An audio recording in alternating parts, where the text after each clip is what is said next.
may win his first MVP trophy, but that's a regular season award. For question number 7, is Giannis good enough right now to carry the Bucks to their first title since Kareem did it back in 1971, Isaiah? I believe he is, and he's shown that he is. He's one of the most difficult matchups now in the NBA, and he has, not only does he have star power, but he also has, star tenacity and perseverance. And his team is, winning 60 games this year, the best in the East, and I just think that he's capable of doing big things in the playoffs and will do big things in the playoffs. When we saw Coach Bud throughout the season, I said, Coach, how long did it take for you and Giannis to be on the same page? He said, day one. He bought into Bud Ball right away.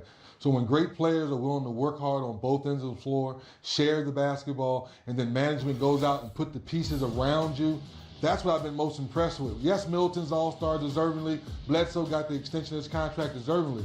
But bringing in Mirotic and just bringing in Brook Lopez, it's still mind-boggling that there's a trailer 5 shooting a hash mark 3. It took me a while to get used to that, but it's working, and Bud has these guys believing it. So if Giannis sets the tone as being a star, so we always say role players, right? Well, it's Giannis' role to be a superstar. And I think to your question, Jerry, he's ready to put that team and that city on his back and carry them all the way to the finals. Well, let me ask you, is the lack of experience, never getting out of the first round, the only thing that's it that is a negative or a weakness about this team? Weakness, negative, the only thing I can answer that question is the only way you get experience is playing. And you've worked so hard to earn 60 wins and have the best record in the NBA. And now every game that you can win could be at home, Isaiah. Yeah. You've earned it. Now you just got to go out there and prove it. Your fan base is going to back you. And you have a coach speaking the right language where everybody's buying into it. And also, I think that inexperience sometimes can help you too. By being naive, being young, not knowing how high the mountain is that you have to climb, and just, walking up to the mountain and saying, hey, you know what? I'm going to go win a championship. Like Giannis said, last year, I want to be the best player in the world. Yes. Not knowing really what that really meant, and the gravity of that statement, and then having to live up to it, and then living up to it. I think this is a team that really, if you put them, when they get on the big stage, I don't think experience is going to be a problem, because they're naive to think that, we can win it all. And by the way, we should win it all. If he does get his team to the NBA Finals, he might earn that title of the best active player in the world. Hey. Since the playoffs expanded to the 16-team format, only 5 teams in the NBA in its history have reached the NBA Finals as a 4 or lower seed. Question number 8. Can the 4 seed in the East, the Boston Celtics, flip that switch and live up to their preseason expectations? The key word is trust. If this team can trust one another, we won't be surprised if they're playing against whoever the Western Conference team is in the finals. But the question is, Isaiah, for me, we know Kyrie wants to be a better leader. We know he's called out his teammates and been through that. The young guys have shown the older 2 guys who were hurt last year, we could win without you. But now they both realize there's no way they can get to the finals without each other. How and when will they trust each other throughout this playoffs? So we say they're clicking. Toronto, Milwaukee, you may be in trouble. And 3D, before the season started, we all unanimously thought that they would be the number 1 seed.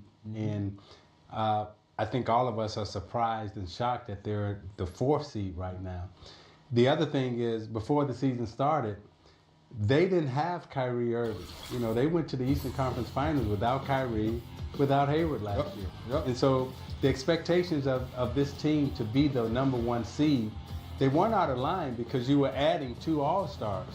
And where they sit right now, you would have to say that this has been a failure for them, not only as a team, but also for a coaching staff. So not only does the team have a lot to prove, but I also think that the coach has a lot to prove also going into these playoffs. For question number 9, let's talk about the 3 seed in the East after Joel Embiid. Who is the next go-to guy in the Sixers, for the Sixers? Well, it has to be Jimmy Butler. I mean, he's the guy that has shown that he can make big shots. He can get his shot off, and he can get to the foul line and make free throws. And I think to be a go-to player, those three things you got to be able to do. You got to be able to get your own shot. You got to be able to go to the foul line and make the free throw if you foul. And the third thing is you can't turn the ball over in those situations. So to me, that's what a go-to player is. Get your own shot, make your free throws if fouled, and don't turn the ball over. Everything he says right on point, but I'm going to go with a different guy. I'm going to go with Tobias Harris. Okay. I'm going to go with him because now you can post him up. You can run him off screens. You put him what I call the Paul Pierce pinch post. And one dribble, two dribbles, Isaiah, he gets to his shot, and he can rise up and shoot over his opponent most matchup. So I'm not mad at Jimmy Boy, but I think bringing over Tobias Harris, a little younger, a little more bounce in his legs, and in the fourth quarter, when in doubt, he can make a big shot for you. So I'm going to go with Tobias Harris. Wasn't Ben Simmons supposed to be the second best player on this team?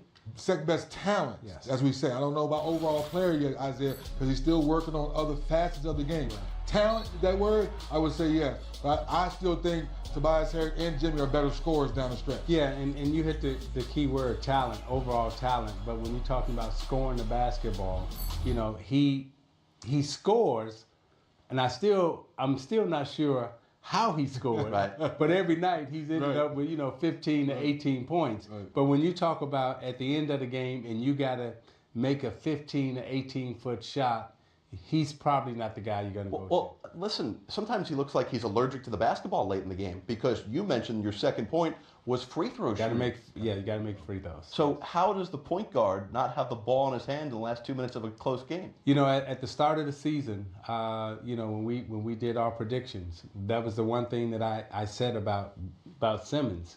Everyone was saying that he needed to improve his outside shot. I said he needs to become a better foul shooter. Yep. Because if he can become a better foul shooter at the end of the game, then he can stay on the floor. And when you're the point guard at the end of the game, your job is to control the clock, make sure we get, a good shot. And the third thing is you got to close out the game at the free throw line.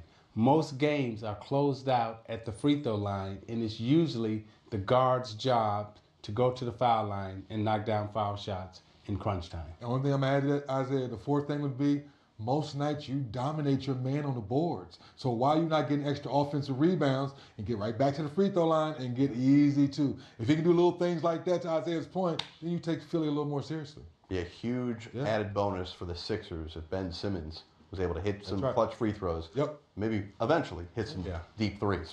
Or anything. Coming up next on 30 Things, which coach do you want calling the shots in the final seconds of a tight game? We discuss next.